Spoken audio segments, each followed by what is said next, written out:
حضرت سیدنا ابو ہریرہ رضی اللہ تعالی عنہ بیان فرماتے ہیں کہ حضور صلی اللہ علیہ وآلہ وسلم نے فرمایا، اے ابو ہریرہ، کیا میں تجھے دنیا کی حقیقت نہ دکھلاؤں؟ تو حضرت سیدنا ابو ہریرہ رضی اللہ تعالی عنہ نے فرمایا، ہاں یا رسول اللہ۔ تو پیارے محبوب علیہ السلام نے حضرت ابو ہریرہ کے ہاتھ کو پکڑا اور مدینہ منورہ کی ایک وادی میں تشریف لے گئے۔ تو وہاں پر گندگی کے ڈھیر تھے، چیتھڑے تھے، انسان کے سروں کی بوسیدہ ہڈیاں موجود تھیں۔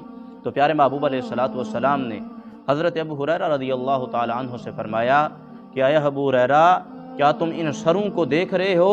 یہ دنیا کے اندر تمہاری طرح حریص تھے، ان کے اندر تمہاری طرح بڑی آرزوئیں تھیں، مگر آج دیکھو کہ یہ بوسیدہ ہڈیاں ہو چکی ہیں کہ ان کے اوپر کھال بھی موجود نہیں۔ اے ابو ہریرہ، کیا تم ان چیتھڑوں کو دیکھ رہے ہو؟ یہ دنیا کے اندر ان کے اعلیٰ ملبوسات ہوا کرتے تھے، مگر آج دیکھو کہ ان کو ہوائیں اڑائے پھر رہی ہیں۔ اے ابو ہریرہ، کیا تم ان بوسیدہ ہڈیوں کو دیکھ رہے ہو؟ فرمایا کہ یہ جو ہیں ان کے جانوروں کی، ان کے سواریوں کی وہ بوسیدہ ہڈیاں ہیں کہ جن کے اوپر یہ سوار ہو کر شہروں شہر گھوما کرتے تھے۔ اے ابو ہریرہ، جو دنیا کا انجام دے کر رونا چاہتا ہے تو اس انسان کو جو ہے وہ رونا چاہیے۔ تو حضرت ابو ہریرہ فرماتے ہیں کہ میں اور پیارے محبوب علیہ السلام پھر بڑی دیر تک جو ہے وہ روتے رہے۔ تو یہ دنیا کی حقیقت ہے، یہ دنیا کا انجام ہے کہ اس دنیا کے اندر جو انسان رو کر رب ذوالجلال کو راضی کر لیتا ہے، اس دنیا میں بھی کامیاب ہو جاتا ہے، آخرت کے اندر بھی جو ہے وہ کامیاب ہو جاتا ہے۔ تو ہم اس دنیا کے اندر جو ہے مسکرانے کے لیے، ہنسنے کے لیے نہیں آئے، بلکہ اپنے آخرت، اپنے انجام کی فکر کرنے کے لیے آئے، اپنی آخرت کو سنوارنے کے لیے آئے۔ تو لہٰذا کہ تم اس طرح دنیا کے اندر زندگی گزارو کہ تم تو دنیا کے اندر ہو مگر دنیا تمہارے اندر موجود نہ ہو۔ اس طرح جو زندگی گزارتا ہے تو ہر طرح کی وہ جو ہے دنیاوی کامیابی بھی حاصل کرتا ہے، اخروی کامیابی بھی حاصل کرتا ہے۔ حضرت سیدنا داؤد طائی علیہ رحمہ، امام اعظم ابو حنیفہ رحمہ اللہ تعالی عنہ کے صوفی شاگردوں میں آپ کا شمار ہوتا ہے کہ والد کے ترکے میں سے ایک ٹوٹا پھوٹا مکان جو ہے حضرت داؤد طائی علیہ رحمہ کو وراثت کے اندر جو ہے وہ ملا۔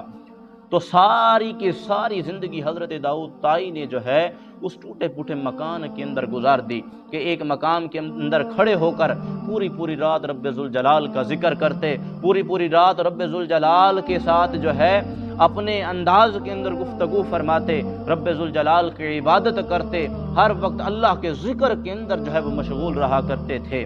تو اسی طرح زندگی بسر کر رہے تھے کہ آپ ایک دن عبادت کے اندر جو ہے مشغول تھے کہ آپ کا ایک مرید جو ہے وہ آپ کے حجرہ کے اندر، کمرے کے اندر داخل ہوا۔ تو آپ کو جب عبادت کرتے ہوئے دیکھا تو بڑا حیران ہوا کہ چھت کی حالت کو دیکھا کہ کسی بھی وقت جو ہے وہ چھت گر سکتی تھی، کسی بھی وقت جو ہے چھت ٹوٹ سکتی تھی اور آپ کے اوپر گر کر آپ کو نقصان پہنچا سکتی تھی۔ تو آپ کے مرید نے آپ سے کہا، حضور، کہ آپ نے کبھی چھت کی حالت کو دیکھا کہ وہ کسی بھی وقت آپ کے اوپر گر کر آپ کو تکلیف پہنچا سکتی ہے، آپ کو نقصان پہنچا سکتی ہے؟ قربان جائے حضرت داؤد طائی علیہ رحمہ پر۔ آپ نے فرمایا کہ 10 سال گزر چکے ہیں کہ رب ذوالجلال کے ذکر کے اندر میں اس قدر مشغول ہوں کہ کبھی میں نے نظریں اٹھا کر چھت کی طرف دیکھا ہی نہیں۔ تو یہ وہ لوگ ہیں کہ دنیا کے اندر تو موجود ہیں مگر دنیا ان کے اندر موجود نہیں۔ ایک شخص نے خواب کے اندر دیکھا کہ حضرت داؤد طائی علیہ رحمہ جو ہے تیزی کے ساتھ جو ہے وہ دوڑ رہے تھے۔ تو اس شخص نے جو ہے پوچھا، حضور، آپ اس قدر تیزی کے ساتھ کیوں دوڑ رہے ہیں؟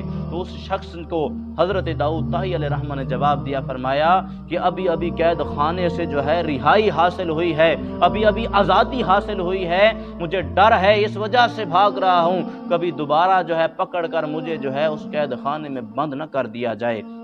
تو وہ شخص کہتا ہے کہ شور و غل کی آواز اس قدر میرے محلے کے اندر بلند ہوئی کہ میری آنکھ کھل گئی۔ تو جب میں باہر نکلا تو لوگوں سے پوچھا کہ اے لوگوں، کیوں شور مچا رہے ہو؟ تو لوگوں نے کہا کہ آج اللہ کا ولی حضرت داؤد طائی اس دنیا کو چھوڑ کر اللہ کی بارگاہ کے اندر حاضر ہو چکا۔ تو یہ وہ لوگ ہیں کہ جو دنیا میں تو رہے مگر دنیا ان کے دلوں کے اندر